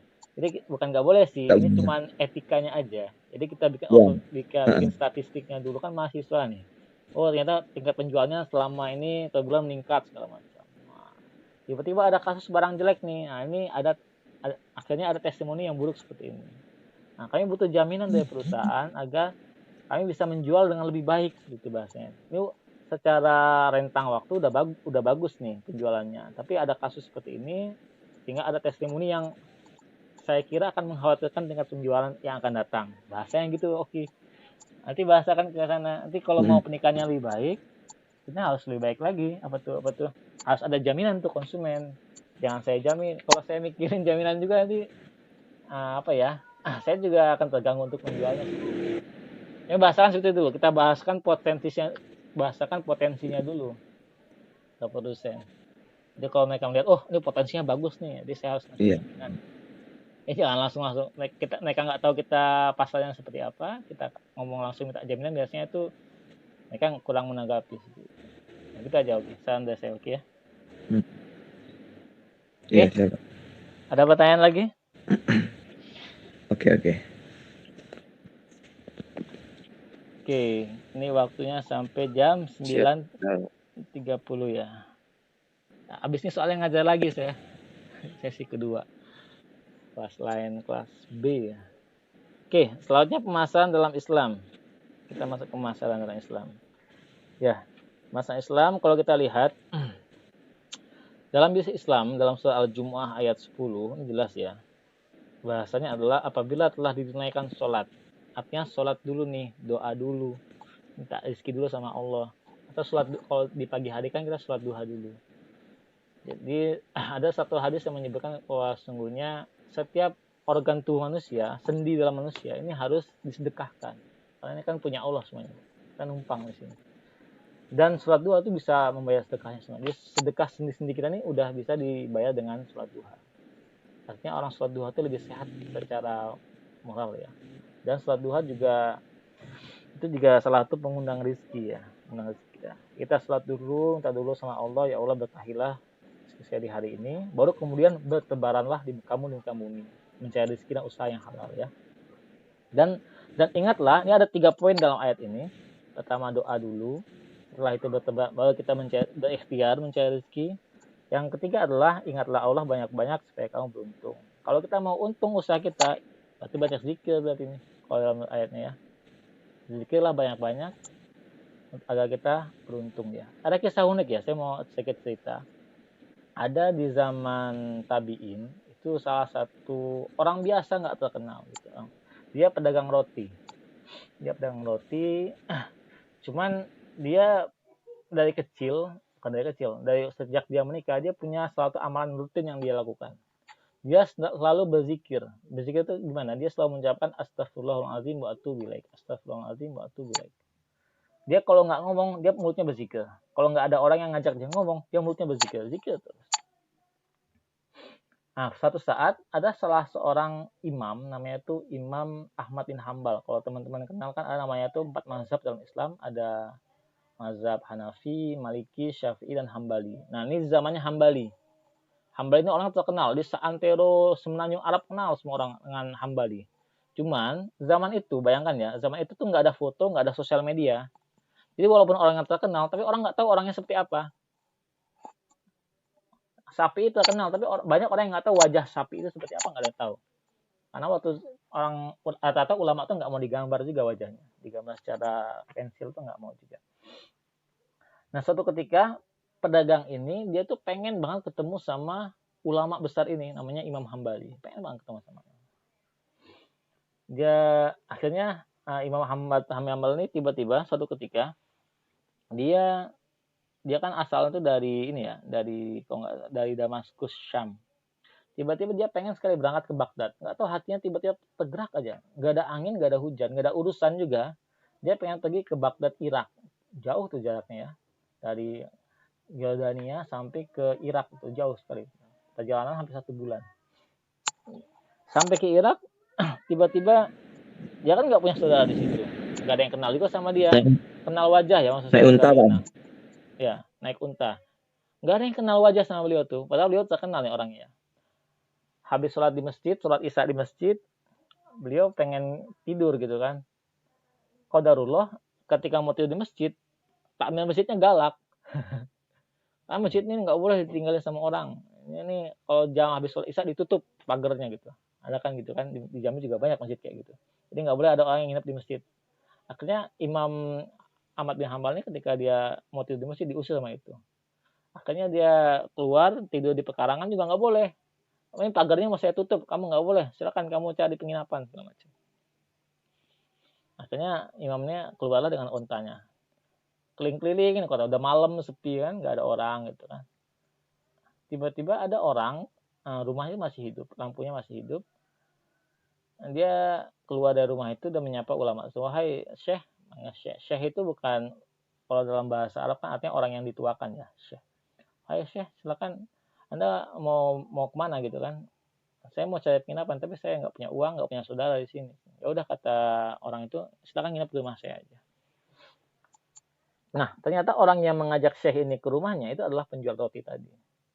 Dia ngajak ke rumahnya, terus singkat cerita ketika Imam Ahmad bin Hambal itu mau tidur, dia melihat ada kisah unik dari orang ini.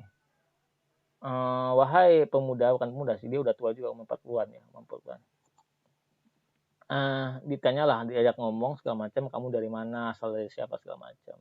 Cuma yang unik adalah ketika orang ini nggak ngomong, nggak diajak ngomong, dia selalu berzikir astagfirullah wa atubu ilaik, astagfirullah wa atubu ilaik. Dia pedagang roti ya, dia lagi buat roti, sambil buat roti dia berzikir. Zikir kepada Allah. Nah, setelah selesai setelah ngomong ditanya, wahai apa ya bahasanya ya, wahai fulan bahasanya gitu ya, wahai fulan, saya lihat kamu selalu berzikir kepada Allah. Kebiasaan ini sudah kamu mulai sejak kapan? Oh, sejak saya masih muda, sejak awal saya menikah saya udah berzikir kepada Allah. Terus apa yang kamu dapatkan? Apa manfaat yang kamu dapatkan dari zikir ini? Apa kata fulan tadi? Semua yang saya inginkan itu saya dapatkan. Saya pengen punya anak yang banyak, saya dapat anak yang banyak. Saya pengen punya usaha, saya punya usaha sekarang. Saya pengen punya rumah, saya punya rumah sekarang. Saya pengen punya istri, saya punya istri yang solehah sekarang. Segala macam. Saya pengen sedekah, pengen banget umroh, semuanya terkabulkan oleh Allah SWT. Cuma ada satu hal kata dia tuh, satu hal yang belum dikabulkan oleh Allah. Apa itu? Saya tuh ingin sekali bertemu dengan Imam Ahmad bin Hambal. Akhirnya Imam Ahmad bin Hambal terduduk jatuh. Oh, katanya apa? Inilah yang membuat saya tiba-tiba dari Syam, dari Yordania itu berangkat ke Baghdad tanpa ada alasan apapun. Ternyata zikir kamulah yang telah membuat saya tuh berangkat dari Yordania sampai ke Irak. Padahal dia tuh nggak ada usaha apapun di Irak ya. Tapi tiba-tiba karena zikir orang tadi, Imam Ahmad bin Hambal ini datanglah ke Irak. Akhirnya apa kata Imam tuh?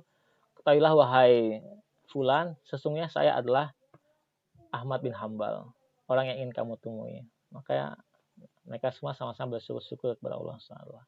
Artinya apa? Zikir itu, astagfirullahaladzim, itu akan istighfar ya paling utama. Itu akan meningkatkan ini ya, akan membuka pintu rezeki daripada Allah SWT. Dalam surat An-Nuh, surat bukan An-Nuh ya, surat Nuh. Faqul tastaghfiru rabbakum alladzi yumdid lakum bi amwali wa banin. Ucapkanlah istighfar. Ini saya ayatnya saya agak kurang silap ya. Jadi ucapkanlah istighfar maka Allah akan melipat gandakan harta dan anak-anakmu. Itu ada di surat Nuh ya. Tapi yang lebih spesifiknya di istighfar ya. Istighfar. Karena istighfar itu kan mengampuni dosa ya. Kalau dosa kita diampuni, otomatis ketika kita berdoa itu lebih mudah untuk dikabulkan. Jadi salah satu yang menghambat doa itu kan dosa ya. Makin banyak dosa kita itu makin dihambat pengabulannya oleh Allah. Bisa jadi setiap doa itu ada pahalanya ya. Bisa jadi doa itu hanya menghapus dosa dulu. Jadi kalau dosanya udah habis baru enak tuh minta sama Allah. Makanya kalau ulama zaman dulu kan kalau minta apapun mudah dikabulkan oleh Allah. Karena mereka nggak ada dosanya sedikit ya, jadi mudah. Jadi kalau dalam adab berdoa kan ada namanya selawat kepada Nabi, istighfar dulu segala macam. Supaya kita diampuni supaya doa kita diijabah oleh Allah. Oke, kembali ke ini ya. Ini banyak sekali ngobrol ini ya. Oke, ada 4 karakteristik pemasaran dalam Islam. Yang pertama adalah robbaniyah. Robbaniyah adalah takwa. Takwa itu adalah takut kepada Allah. Takut curang, takut nipu, takut nggak berkah. Itu adalah robbaniyah. Ya. Takut zolim sama orang gitu ya. Itu robbaniyah. Ya.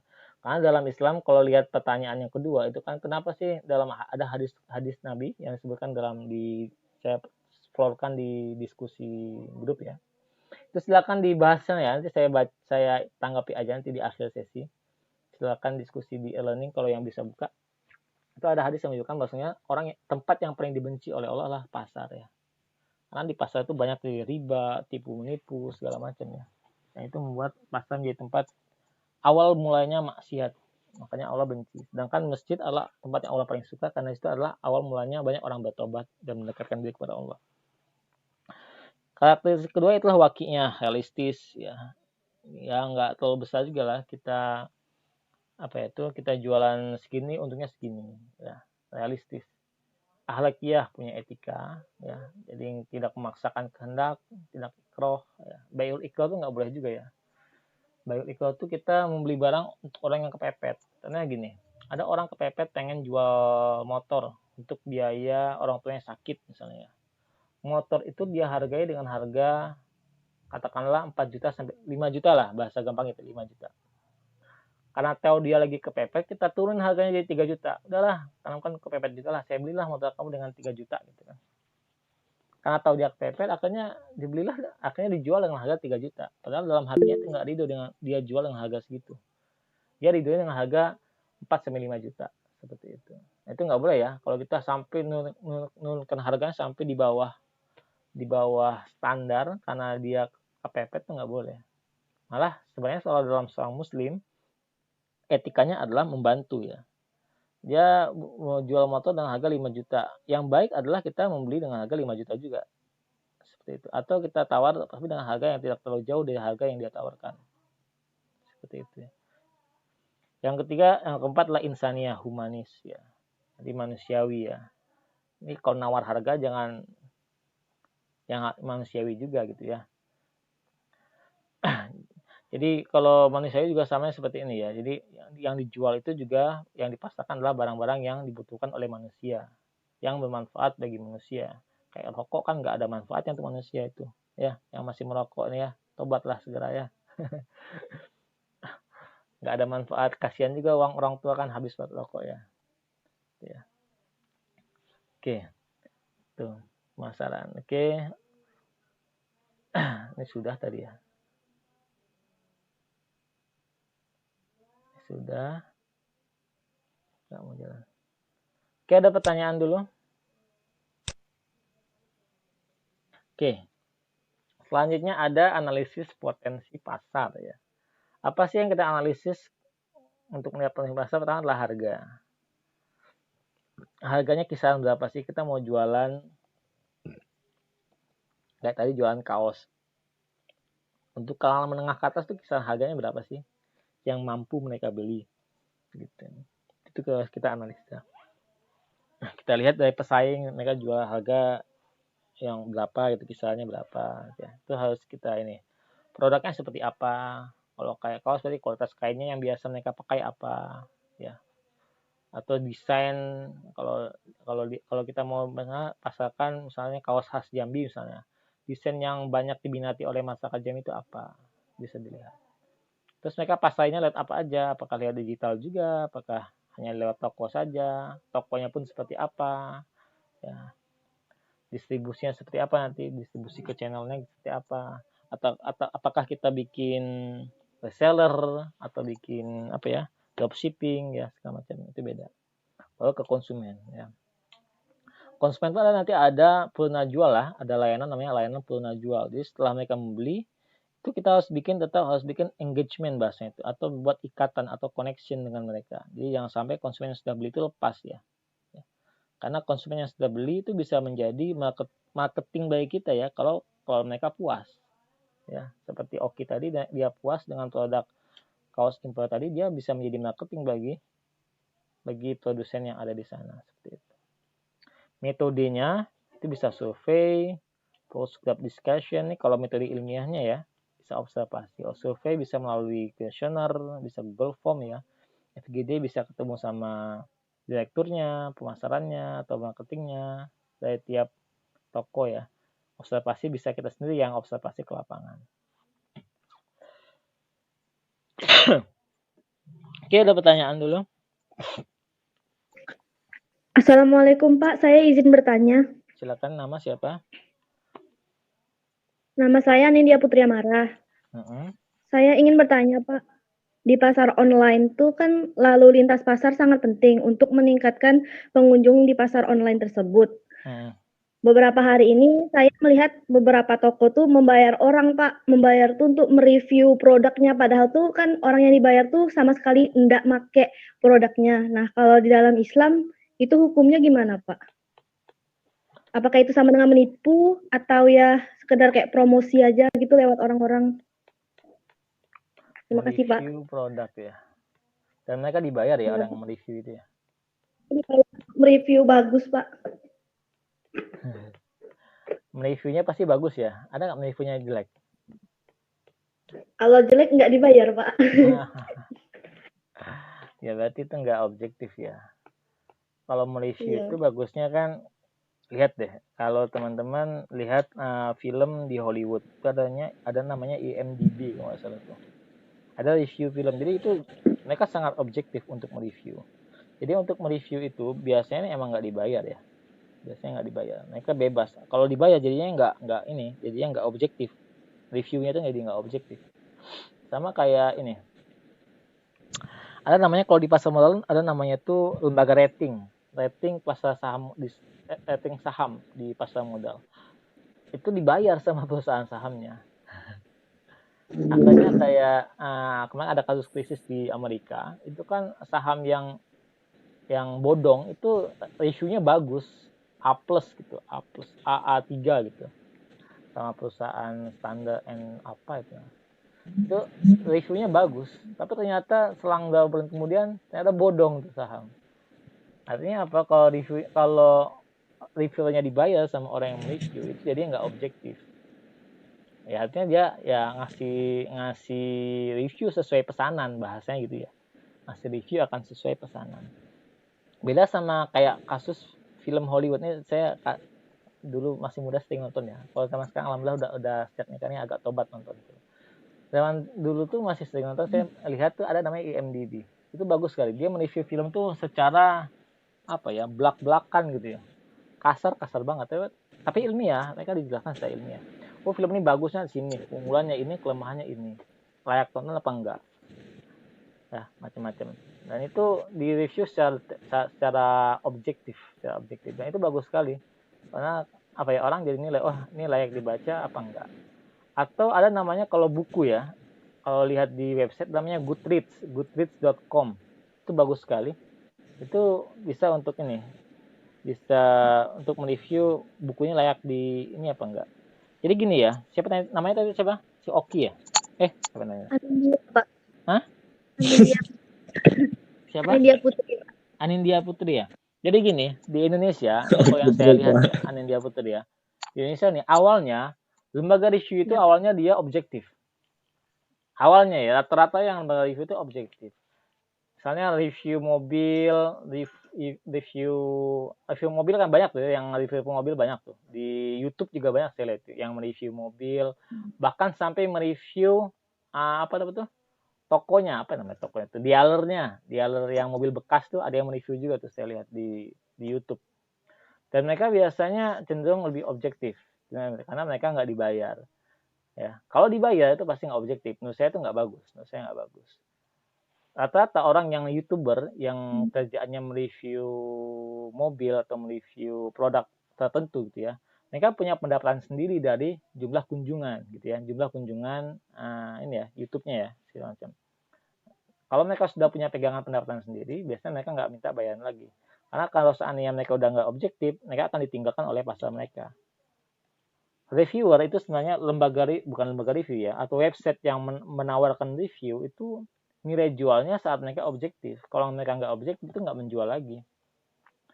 Nah, masalahnya sekarang di Indonesia itu banyak lembaga review yang sudah dipercaya orang, yang awalnya objektif udah dipercaya orang. Nah, perusahaan melihat peluang di situ, melihat peluang. Wah, ini kalau saya ngomong sendiri kayaknya nggak bakal nggak bakal didengar semua orang. Akhirnya dia bayar gitu kan. Ternyata bayarannya lumayan seperti itu. Akhirnya ya gitulah Mas Indonesia ya. Akhirnya karena lumayan mereka terima, mereka mau mereview dengan sesuai dengan pesanan. Nah, menurut saya kalau menjawab pertanyaan si Anindya tadi ya nggak boleh seperti itu ya.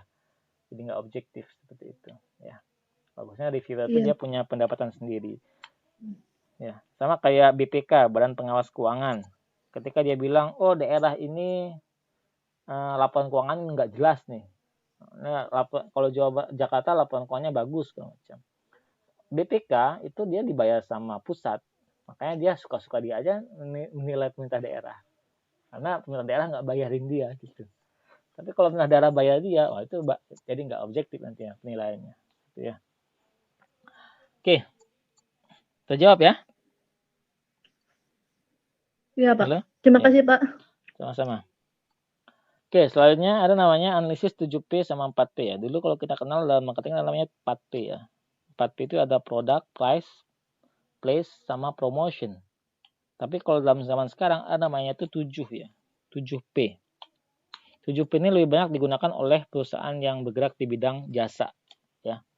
Misalnya ada namanya physical evidence atau aset perusahaan dalam bentuk bangunan. Contohnya kayak kampus. Kampus kan jasa ya, jasa pendidikan. Itu harus dilihat tuh gedungnya kayak apa. Kalau gedungnya nggak ada, nggak laku ya.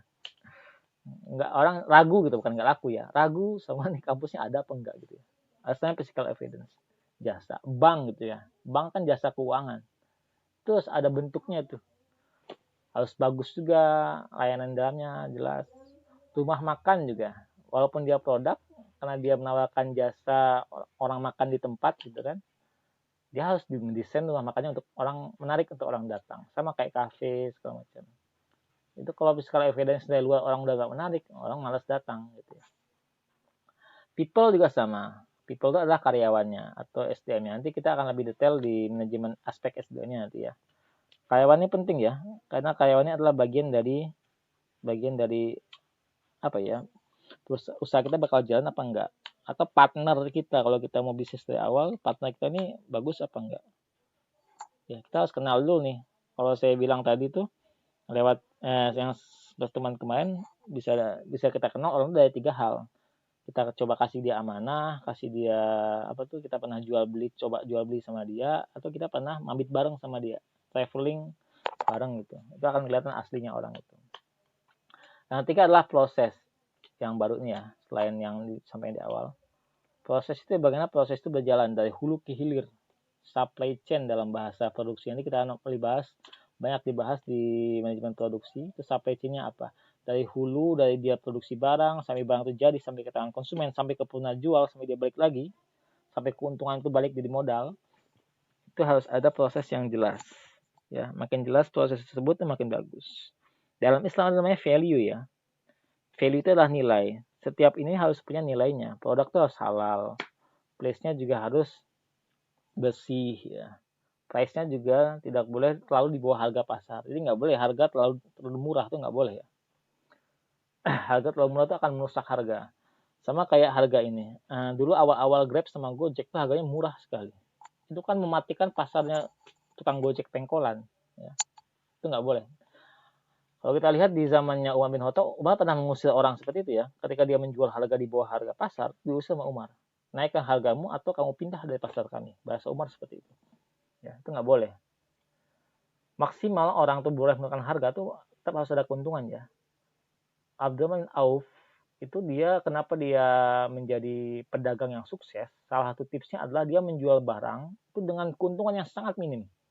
Tapi bukan di bawah pasar ya, bukan jual rugi bahasanya itu. Yang nggak boleh adalah jual rugi. Kalau kayak Grab sama Gojek kan awalnya kan dia jual rugi dulu untuk mengambil pasar orang. Tapi kalau Abdurrahman bin Auf dia bukan menjual rugi, tapi dia menjual dengan keuntungan yang minim. Contohnya apa? Dia menjual kuda sama unta. Saya lupa kuda atau unta.